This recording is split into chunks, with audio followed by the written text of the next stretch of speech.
parti. Vamos! So here I am, fulfilling that dream. I just want it for glory and for myself.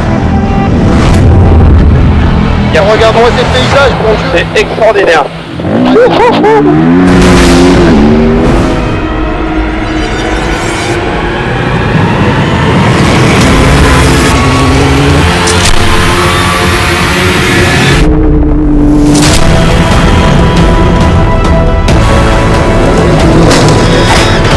It's the best event in the world.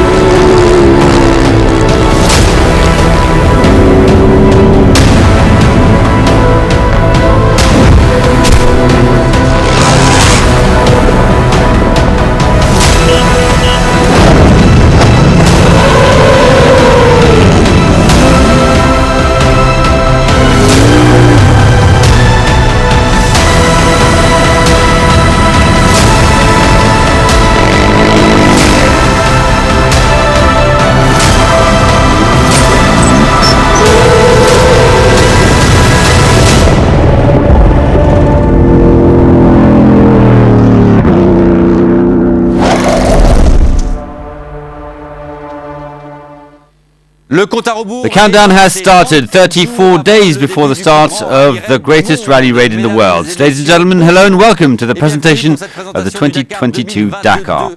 All along this presentation we will discover the course of this 44th edition, its champions, its novelties, and we will welcome the great actors of the Dakar, past and present, prestigious guests who have made us dream and carry on doing so.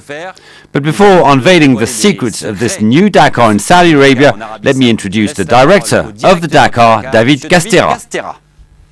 Bonjour à tous. Hello to you all, the course is ready, and thanks to Saudi Arabia and the many course possibilities it has to offer, this course is once again 70% new.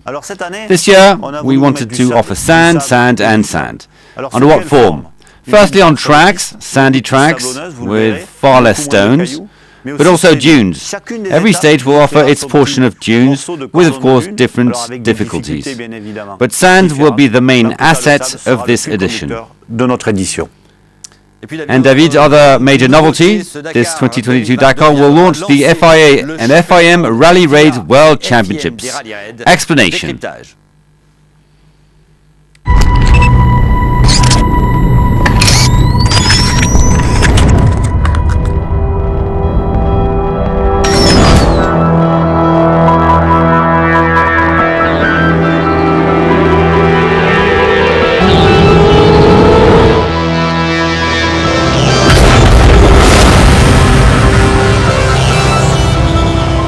On va avoir un énorme championnat du monde. On va commencer notre championnat du monde Rally Raid 2022 par l'épreuve phare, par le Dakar. Un mariage qui, pour moi, est utile pour le développement des championnats de la FIA. Un calendrier équilibré qui a un avenir mondial. On va imposer des vraies mesures de sécurité et ça va nous permettre d'élever le standard de toutes les épreuves du championnat. La révolution, avec parfois même de la révolution. Il va y avoir de nouvelles réglementations, il va y avoir l'apparition de nouvelles énergies. Pour moi, la compétition automobile est un sport, est un spectacle, mais également un laboratoire.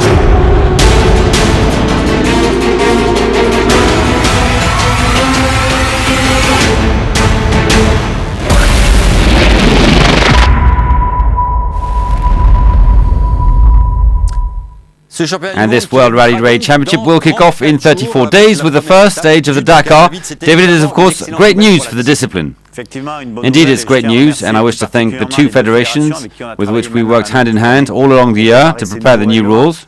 It'll be an opportunity for us during these 5 events to see all these champions fighting it out for these new world titles in the car class and carry on doing so in the bikes. So 2 titles to conquer and drama all year round. David, the last brushstrokes have painted the great canvas of the Dakar. You recently came back from the last reconnaissance in Saudi Arabia. Let's now take a look at those famous recce's.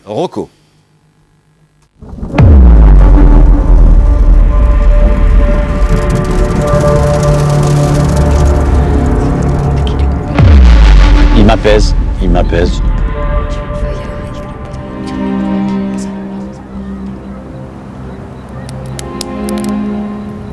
Parce que voilà, il y a une forme de silence, il y a une forme de calme ici. Les notions de temps sont différentes.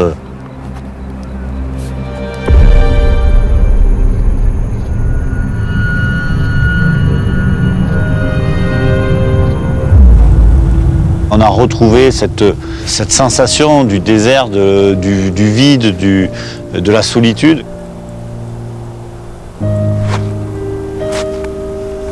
Depuis qu'on est ici en Arabie Saoudite, il y a surtout un vrai plaisir du retour au désert absolu.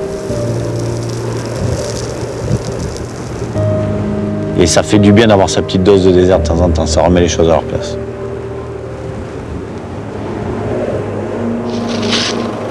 Je suis à la recherche d'un équilibre permanent entre le difficile et l'impossible. Je suis plutôt tout le temps sur le fil de savoir où je dois doser, comment je dois doser, pour que ça plaise aux uns et aux autres et que tout le monde y trouve, entre les amateurs et les pros, son chemin, son plaisir et son aventure. On met un waypoint en haut et on est ceux qui passent, non ? Ok, on a un waypoint.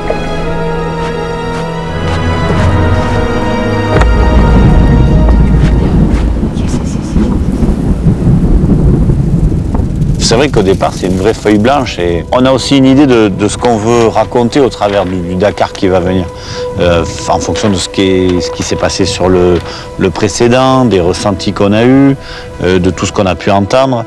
C'est ça aussi qui m'aide, qui nous aide à écrire le suivant.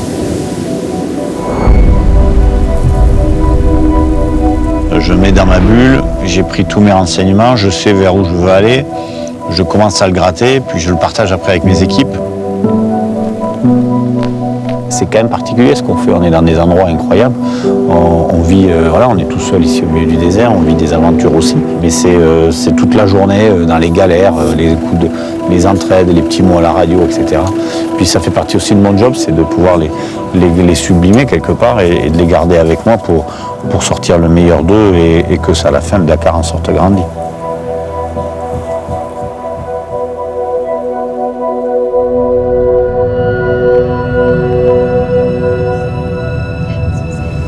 Il y a quand même quelque chose de fort ici. Vous arrivez dans des immensités, vous ne voyez plus personne, plus vous cherchez votre route, vous ne savez pas si vous êtes sur la bonne ou pas. Il y a toujours une espèce d'appréhension de se perdre, pas se perdre, de rester bloqué.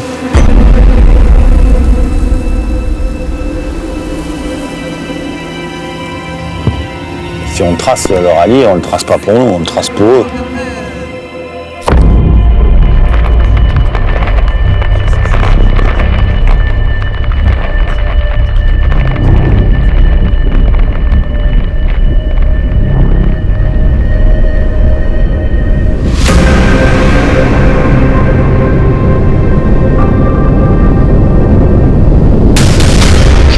Le désert est quand même fascinant, il peut faire peur, mais la peur fait aussi partie de ce qu'on a envie de trouver. Je crois qu'il y en a beaucoup qui la cherchent aussi.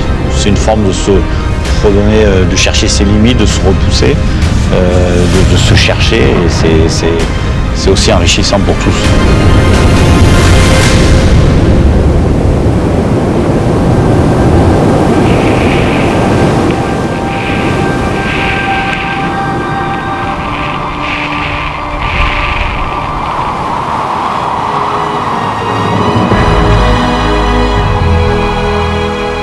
C'est une libération, le désert c'est un apaisement quelque part, c'est un apaisement parce que voilà, on se retrouve nous, le désert, le reste on l'oublie et ça permet de vivre autrement et différemment.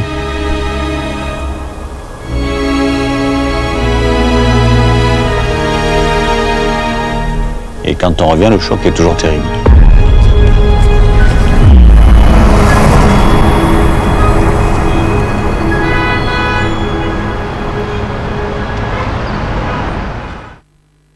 It looks exciting, even if it hasn't been very restful for the Dakar teams, David. We've got some prestigious champions that have joined us. Kevin Benavides, he won his first victory on a bike last year. Manuel Andujar, also from Argentina, winner on a quad. And Mr. Dakar, Stéphane Pété-Ancel, who won for the 14th time 11 months ago. So, gentlemen, good morning. Welcome to Paris. David, I think that we should look at the 2022 chapter of the Dakar.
Well, David, we're going to start with the beginning. The starting point for the Dakar will be in Jeddah. Yes, Jeddah, but this time just for scrutineering by the stadium. And then it will be a transfer to Hail, which is the real starting point of this edition. But on the way to Hail, there will be an important first special. Yes, there will be a short special sector of around 20 kilometers, and this will be important to determine the starting order of the first major stage of this Dakar.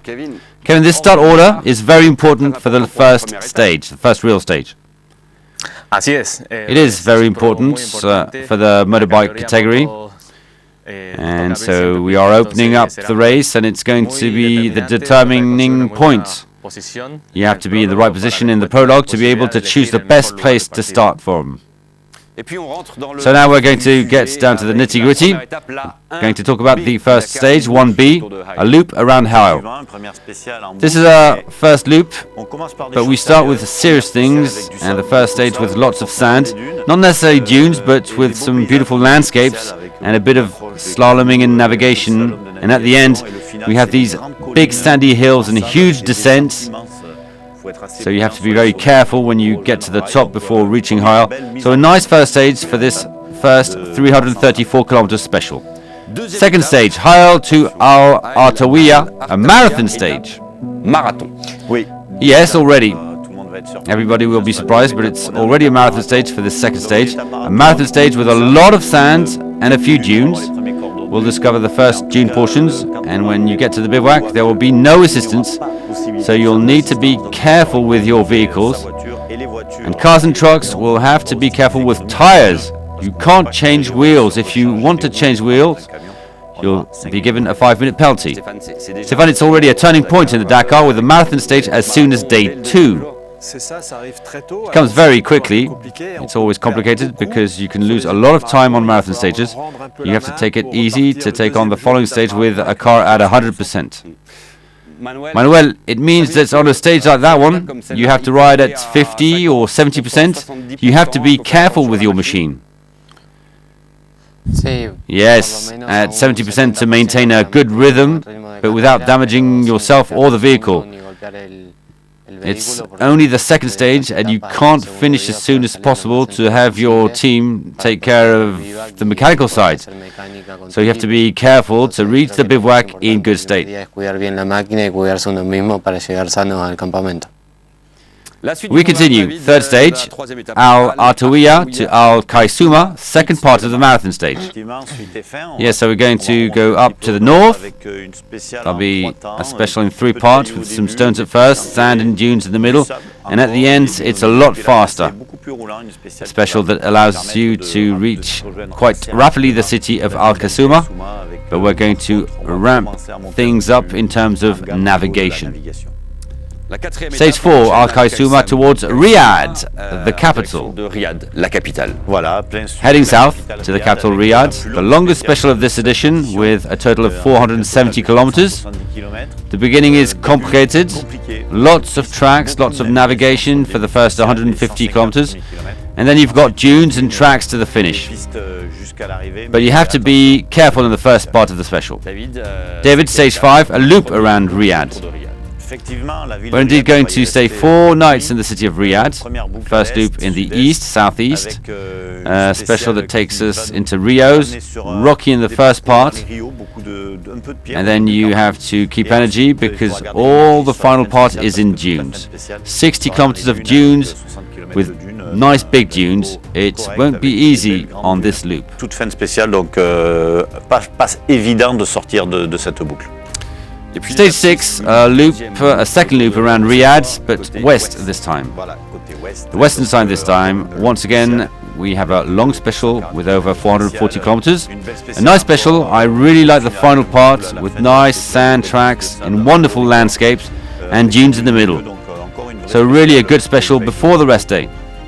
Kevin, there's one thing that has changed for you. After winning in 2021, you switched from Honda to KTM. What's this change represent for you? Well, it wasn't an easy decision to make, but I am a rider who likes the challenges. And so I'd like to thank Honda for having given me this possibility throughout these years.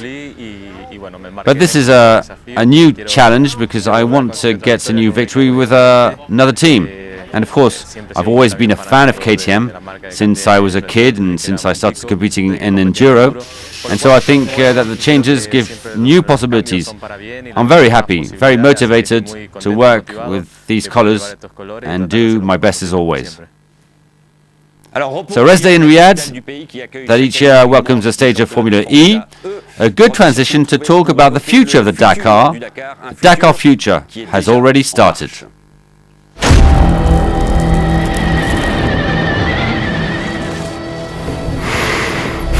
Motorsport, it's always innovation. We are doing a car that we haven't done before.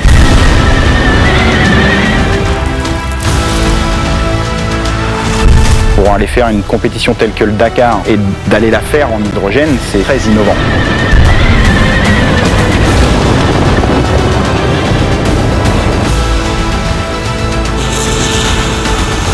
Make a Dakar on a greener way.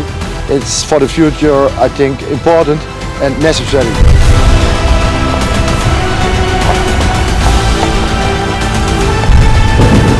How we imagine in the future, we believe in the battery cars. This is the future for us.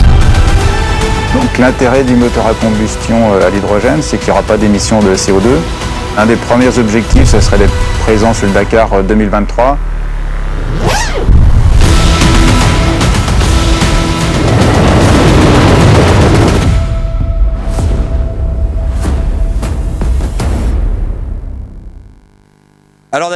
So David, we saw a couple of projects for the next edition and beyond, and things are moving forward.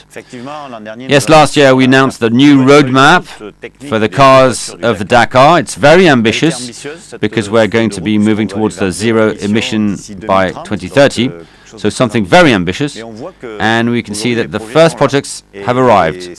So this is not just theory, but practice is there as well. We've got Audi with an electric car and lots of other projects coming up, hydrogen projects and others. And in a couple of years, there will be a real revolution on the Dakar. We're going to talk with Stéphane Pétercet, who joins Audi. Is this what encouraged you to continue on the Dakar with this hybrid vehicle? Yes, it was a perfect timing. To be so close to seeing this new technology and not being part of it would have been very disappointing.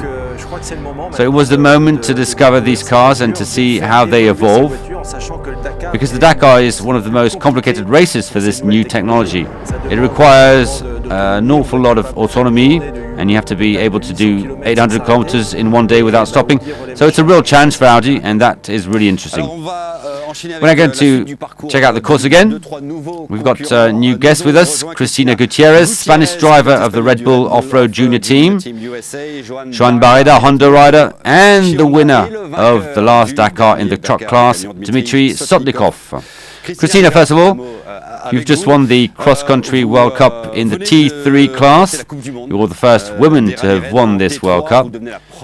This is, of course, very important. It's a strong period for the women. Yes, it was great in terms of my sporting career since Dakar 2021, where I wasn't expecting to win my first stage. That was a great moment. The following year continued in a great way for me, winning various rallies and finishing by the World Cup title, and that makes me, of course, very happy. Now you need to win the Dakar. Well, that's saying a lot. It's a very long race, so I have to work day by day. There are many people who will be competing, trying to beat us. Most important is that I feel that I can compete in this race, and I hope that there'll be some good news at the end. Dmitry Sotnikov, twice second, and last year you finally won the Dakar. It was, of course, a big emotion for you. Ça a été une forte émotion pour vous? Yes, of course, it was memorable for me, and after 10 years participating in Dakar, it was unbelievable till the finish to understand that victory is close, and the most emotional moment for me was on the podium in the first place when you hear the hymn of Russia. It's like a dream of my life, and I felt proud of team of Russia. And now you have to confirm in a new KAMAZ truck.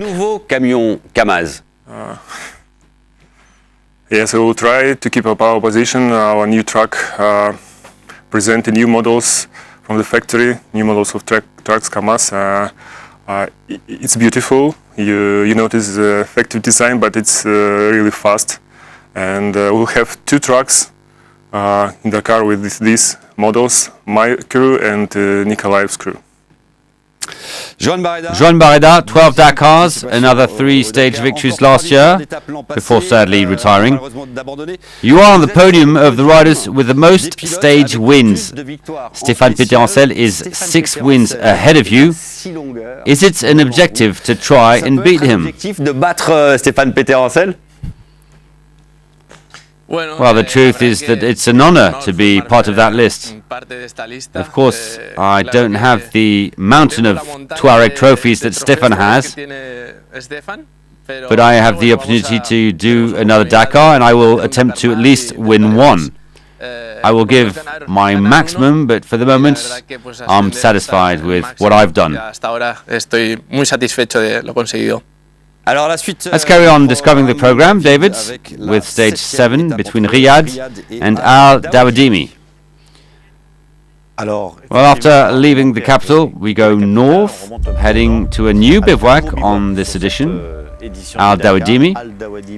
A beautiful stage with a lot of dunes on the first part, around 100 kilometers, and then it's a labyrinth of tracks, so a lot of navigation on the second part before finally reaching Al Dawadimi. Not an easy finish. And now to stage 8, Al Dawadimi to Wadi Ad Dawasir, a tough one. We go south to go to Wadi. It's the longest stage of the rally, not the longest special. The special is around 400 kilometers. It's a difficult stage because there's a lot of sand, a lot of dunes. It's a stage where I think that many will finish very late at the Wadi bivouac. Some will finish at night, also because there's a long liaison to finish off, so beware. Stage 9, a loop around Wadi Ad Dawasir. Yes, it's a loop, and there's a reason for that. A short loop, a short special, because for us we need the late competitors to catch up after the previous day. We need to gather everyone together. The pressure drops slightly. A nice special, navigation, a lot of little canyons, climbs to find. Very nice special, although it's short. It's around 290 kilometers. And we carry on with stage 10, Wadi Ad Dawasir to Bisha. We go to Bisha. It's not a difficult stage, 374 kilometers to be covered. Quite fast, a lot of tracks, I believe it's the only special with no dunes. And on that stage, we'll have the opportunity to see a rather interesting rock that you saw during recce's. It has a special shape. Yes, indeed.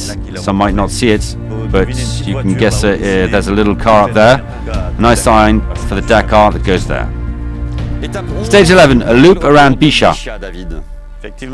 A loop where nothing will be played. A difficult stage awaits around Bichat, 345 kilometers, with almost only dunes and sand. Everything can change there. Big and smaller dunes, very soft sand. It's the penultimate stage of the Dakar. Stéphane, last battle. That's where you can win or lose a Dakar. That's where the mental aspect is essential. You can lose the Dakar on each and every kilometer, even in the last special if it's easier. Every kilometer is a trap. You have to stay focused until the finish line, and that's why this race is so beautiful. You can't afford a mistake. If you want to finish with a good result, you have to be consistent at all times. That's the key of the Dakar, being consistent. And the last stage of this Dakar, Bichat to Jeddah. We finished with a little special, 163 kilometers, an easy special with no major difficulties. You have to stay focused on navigation with a multitude of tracks so specific to Saudi Arabia. Difficulty should be navigation before reaching the city of Jeddah for the podium and the final ceremony. A reaction to this course, Dimitri? A course with a lot of sand. For me, it's for Team Kamaz. It's better as difficult rise. It's better for us because you can fight, you can do everything you want, and your level of the pilot of the crew will rise after this race. Joan, your reaction on this course that you've just discovered? For us, it's positive. I like it. I feel good in sand. When there are rocks and stones, I like it a little bit less. On paper, it seems positive. I hope it'll be a good Dakar. David, a summary of this course? Well, we have 12 stages on this edition, a marathon stage after only 2 days. We managed to change the course by 70%. Dunes, that'll be the main asset of this rally, even if it isn't always difficult. A nice balance of difficulties awaits the competitors for this 44th edition of the Dakar. It's now time to talk about the old baby that keeps on growing for its second edition, the Dakar Classic, of course. Classique.